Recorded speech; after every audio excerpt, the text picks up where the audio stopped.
Hello friends, bulls, bears, degenerates, policymakers, and ladies. It's that time of the week again where the stock market does absolutely nothing and somehow I end up making 20 minutes of pure gold. So on today's episode, I think that the data dependence of the markets and the Fed is very tough for investors. And I'd say we always know the summer is tough. August historically is a tough month for markets. Welcome everybody to the daily recap show where we talk about stocks and the financial markets. My name is Chase. If you like this video, please subscribe, hit that notification bell, like this video, and leave a comment for the algorithm. Let's get into it. This is the daily heat map of the S&P 500, and we officially broke the 8-day winning streak in a row on the back of energy being a complete dumpster fire. This sector was down like 2.5%, but there was a lot of red, there was a lot of green. The S&P 500 and Nasdaq were pretty much flat here today, and to me, when you look at this price action, I just see a lot of price digesting the gains over the last 8 days and getting ready for what's to come in the next couple of days. We have the FOMC minutes, Jackson Hole, PMIs, as well as housing data, and the market's just getting ready for that in the context of having rallied 8% or so in the last week. But there were a couple of bright spots. We saw healthcare led by Eli Lilly outperform,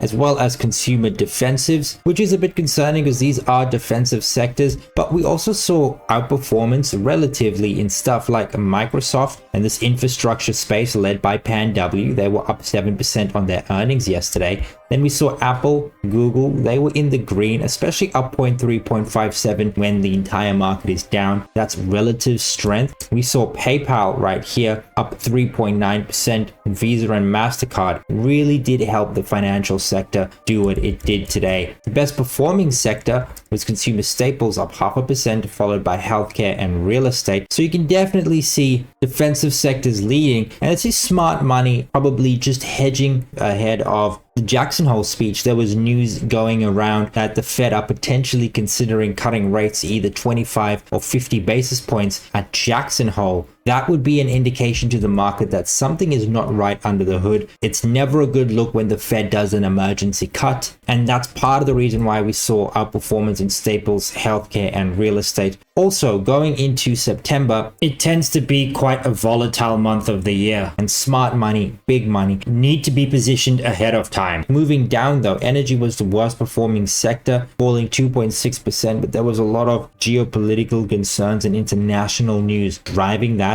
We saw technology down 0.4%, materials down 0.4%, financials down 0.4%. So heavily cyclical sectors in the red, defensives in the green. But I don't think it's actually anything to get concerned about, in my opinion. I just feel like a lot of these sectors, discretionary, comm services, utilities, the price action just looked like a lot of digestion, especially in these large cap names. Where it really got ugly was small caps. Smalls, value core, and growth, they were down significantly. This actually looked like a risk off behavior in the small cap space, and that is never a good look. Everything else was relatively tame in the mid cap sector as well as large caps. We actually saw large cap growth was actually up 0.2% today. So if you were in stuff like the mega cap names, Tesla, Google, Amazon, your portfolio probably was green. And globally, we also had a very mixed day. China was very red. Asia was actually very green. India was green. So was Southeast Asia, Malaysia, Taiwan. Japan was green. Same too with Australia. Europe was actually fairly red. Europe tends to track the US more than it does Asia. And then we saw North America, Canada, the US, fairly red. And then South America, flat to green. So a very mixed day globally, but when the US market is red, you're really going to see flows to the downside because the US really lead flows. And especially when you have the US as a red day, Euro as a red day, China as a red day,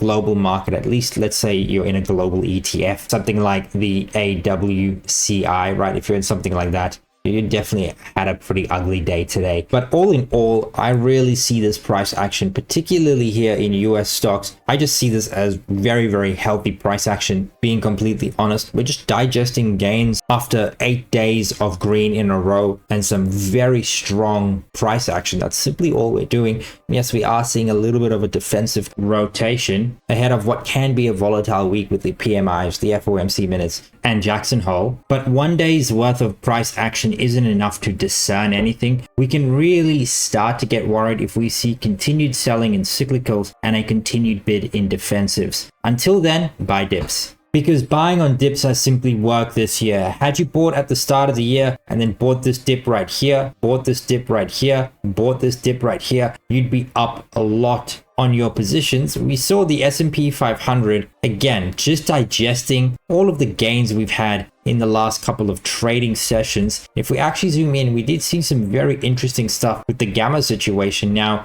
the gamma flip did move up to 55.50, very interesting. The core resistance actually moved down from 57.50 to 5700. The put support actually moved up to 5400. So what we're seeing is just a little bit of volatility compression that tends to happen leading up into key events, and then volatility expands. The S&P 500 is a stone's throw away from all-time highs, and it's really going to be dependent on what's going to happen with the PMIs and Jackson Hole. I don't think the FOMC minutes is going to be anything significant. Thursday, Friday is when things are really going to get moving for the market. So right now, anything above 55.50, we want to buy dips, sell those rips to the 5700 area. However, there is a bit of risk because let's say we do get some bad PMIs and then we just gap to like this 5500 area and then start selling. We would then be in negative gamma, and we would then look to the 5400 area as our next target. So with the gamma flip moving up, the put support moving up, and the core resistance moving down,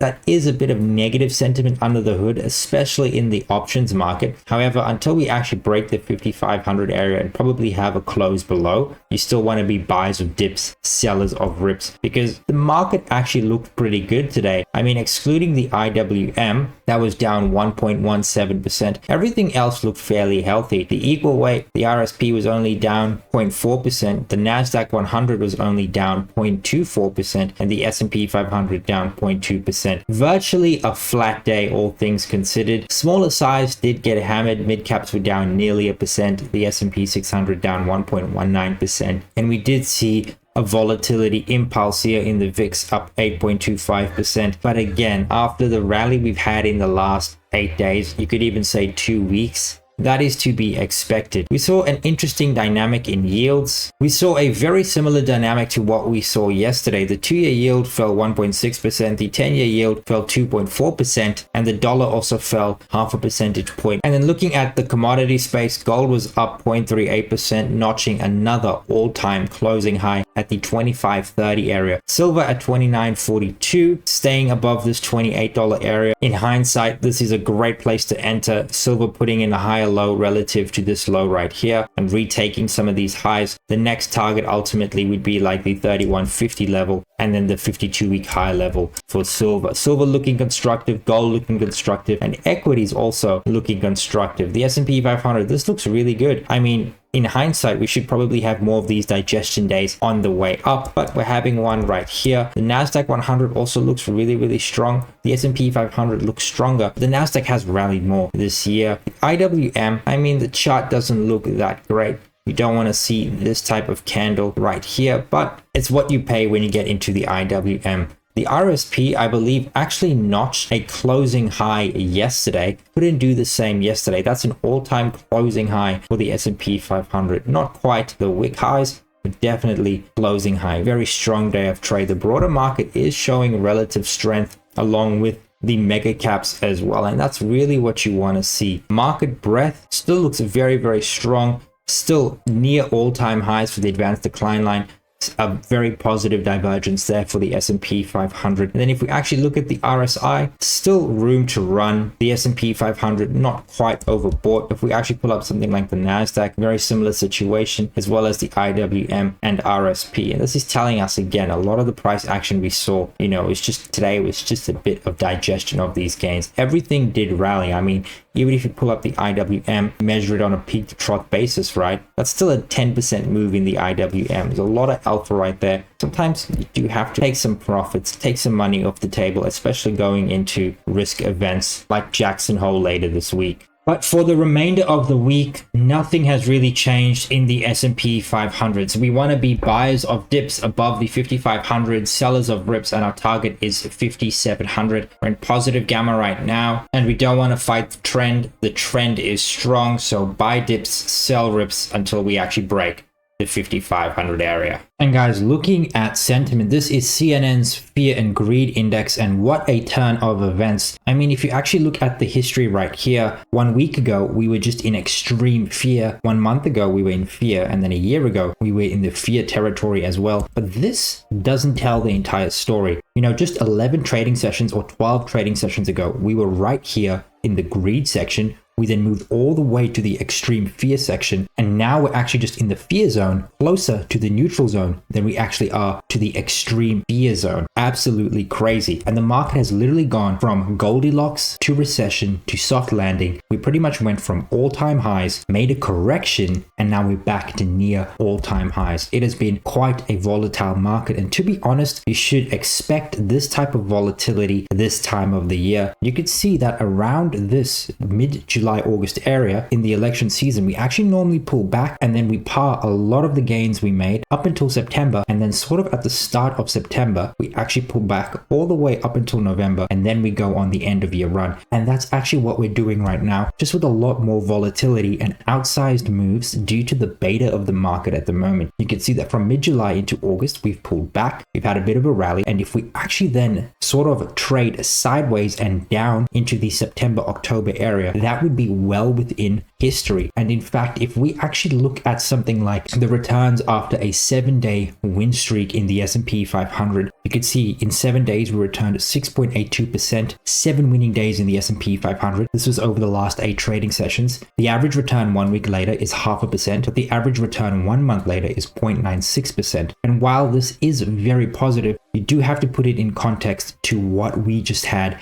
in a single week. And this just means after we've had this, we can actually trade sideways. So over the next 6 weeks, still expect quite a bit of volatility. And that's why smart money is positioned the way they are. You can see that smart money went into bonds, cash in the month of August. That's what they rotated into. And they rotated out of equities, Japan, Eurozone. So anything tied to the yen carry trade, anything tied to technology, anything tied to banks discretionary, anything cyclical, big money moved out of that and they actually went into bonds, into cash, real safe havens, real defensive part of the market. And that's because big money, smart money, institutional money is not paid to beat the S&P 500. They're not paid to generate you alpha in excess of the S&P 500. They're paid to manage risk. And they do that by being in the right places at the right times. And that's why we see the rotation we're seeing in fund manager positioning. This is FMS investor positioning. So it's prudent to say that they do expect quite a bit of volatility over the coming weeks. Seasonality tells us that. The price action we're seeing tells us that we can actually see sideways momentum in the S&P 500. And that would just be this over the next couple of months. That would actually be historically normal. However, through all of this, we do have to look at the fundamental picture, and S&P 500 earnings is reporting above expectations, 4.5% above expectations actually. And earnings revisions have been well above the median. I showed you guys this yesterday, but we didn't dive into specifics. And for the third quarter of 2024, the biggest revisions we're seeing right now is energy, industrials, healthcare. They were all revised down 6.6, 5.1%, and 4% respectively. Utilities and information technology were the best performing, with up revisions in utilities and slight down revisions in technology. The S&P 500 right here actually got revised down 1.8%. Kind of bearish, but to be expected. In fact, I think third quarter as well as fourth quarter EPS estimates should continue to come down. I think we're going to see a lot more down revisions in infotech as well as comm services. I think this number here should be closer to 3 to 4% in that range for the S&P 500. And that would mean that third quarter earnings, which is now positioned at about 8%, should come in at about 7.5%. If we get that, that would be healthy and still growth quarter over quarter, year over year nonetheless. Let's dive into the macro, looking at the US Economic Surprise Index as well as the Survey Surprise Index. Very interesting to see surveys and cycle indicators have actually started a recovery, and this is what we mean by that. So survey surprises have actually been on the up and up, while economic surprises have not. Normally the surveys actually lead the economic surprises. As you can see right here, we get a push up in surveys, economic data trades flat, and then it follows suit to the up and up. And this is actually a huge tailwind, meaning that we should actually see better data in the coming weeks, in the coming months, into the end of the year. That should be a tailwind for the economy and by extension for equities heading into rate cuts potentially in September. At the same time, we did see CEO confidence have a huge rebound throughout 2022, 23, and in 2024. However, we did see a slight decline right here last month. This is the conference board CEO confidence. Consumer confidence continues to remain robust. And so what we're seeing is CEOs feeling slightly less positive about the economy, consumers feeling slightly more positive about the economy. Net, we'd call it even. And that's why we actually saw US recession probabilities tick down from 25% here to 20%. In the long run, recession probability is about 15%. That's generally what it always is. But to see here at 20%, we did see actually a tick down. That was actually in the context last week of weaker than expected building permits and industrial production numbers. But we do think that the weather had a big role to play with that. Hurricane Beryl really did affect a lot of jobs in the south of America, and we need to keep looking at the data to see how we respond to that. Goldman don't see anything too big, and that's why their recession probabilities went from 25% to 20% in the last week. Something else that's been completely swept under the rug is the amount of sneaky M&A we're seeing going down under the hood. 7-Eleven was targeted by Circle K to buy a bunch of their Japanese holdings.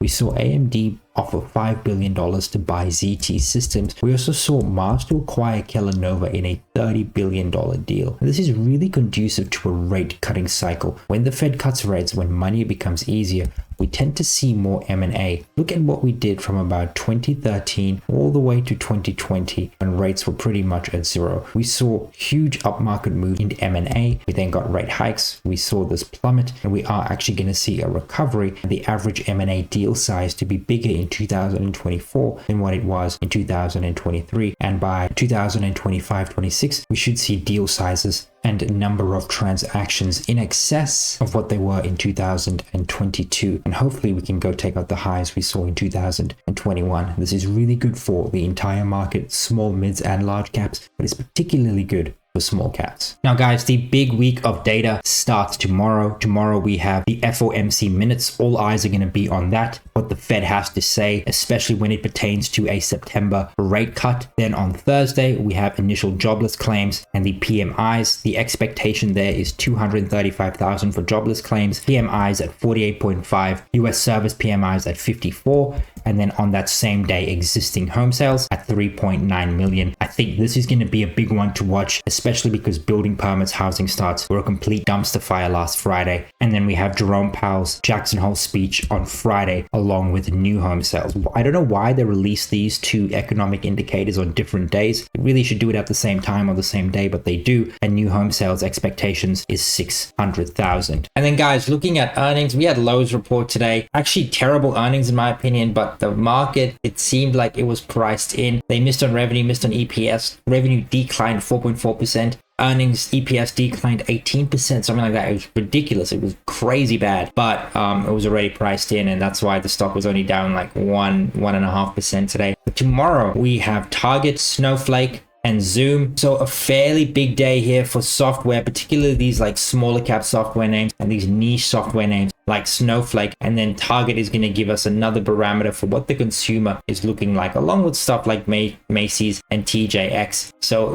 a pretty big day tomorrow for earnings for the consumer. But if you've made it up until here, thank you so much for watching. If you like this video, please subscribe, hit that notification bell, like this video, and leave a comment for the algorithm. Cheers.